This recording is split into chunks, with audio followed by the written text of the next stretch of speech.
Okay. So, here's what I learned in torts this week.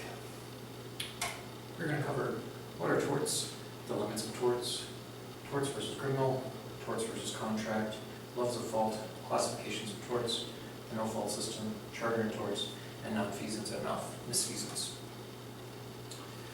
So what are torts? Torts are private wrongs settled through the litigation settlement system for monetary compensation. Generally a provincial matter as required under the Constitution and is considered a battleground of social theory. So through torts we determine who should be held liable for what wrongs, when, and for how much. It is generally a patchwork of judicial decisions and statutory provisions which cannot be reduced to a single principle. And lastly, it is a reflection of our social beliefs about justice, which of course are value-laden and ideological.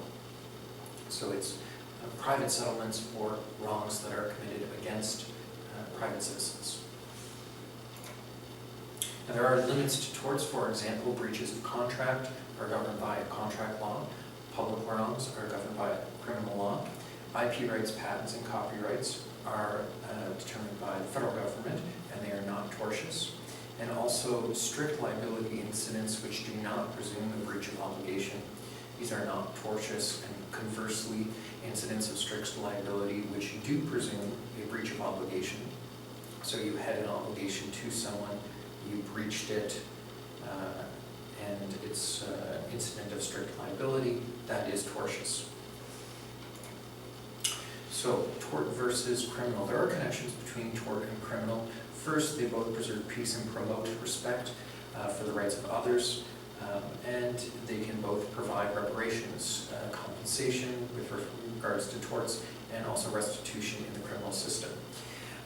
Another similarity is that constitutionally, the provinces can argue that certain federal statutes intrude on their powers over civil and property matters, such as tortious matters. So perhaps the federal government created a rule regarding the licensing of sale of alcohol, might be considered a civil matter and unconstitutional. Conversely, the federal government can argue that certain provincial statutes intrude on their power over criminal matters. So we see a connection there. And originally they were both part of the same system of justice, the writ system.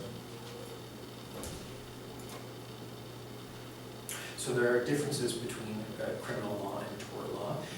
The first is that tort is motivated by compensation, whereas criminal is motivated by punishing criminals and deterring crime.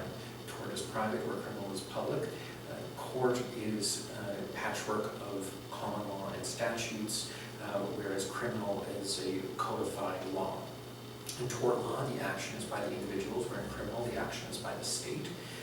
Tort law, or civil and property law, is generally created by the provinces, whereas criminal law is created by the federal government.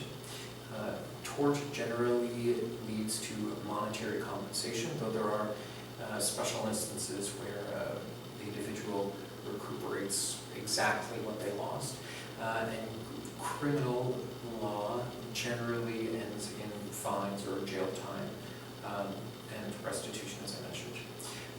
When determining the guilt of the individual, tort is based on the balance of probabilities and the levels of fault, which we'll go through in a second.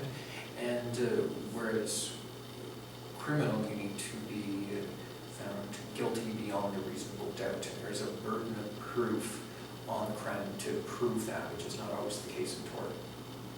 So with regards to access, tort issues are generally defined by the plaintiff's ability to afford civil litigation, and of course the defendant's ability to defend himself. And whereas in the criminal justice system, the access issue is whether they can afford a good lawyer or whether they must accept whatever lawyer is given to them through legal aid.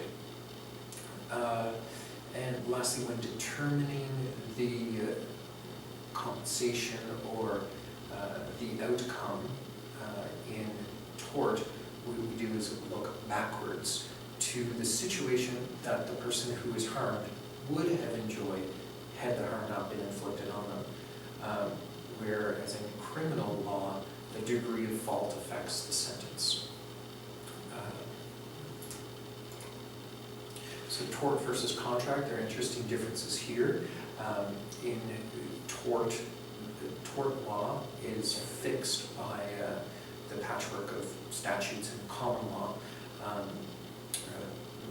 That is the agreement that is between the people involved, and in contract it's fixed by the parties.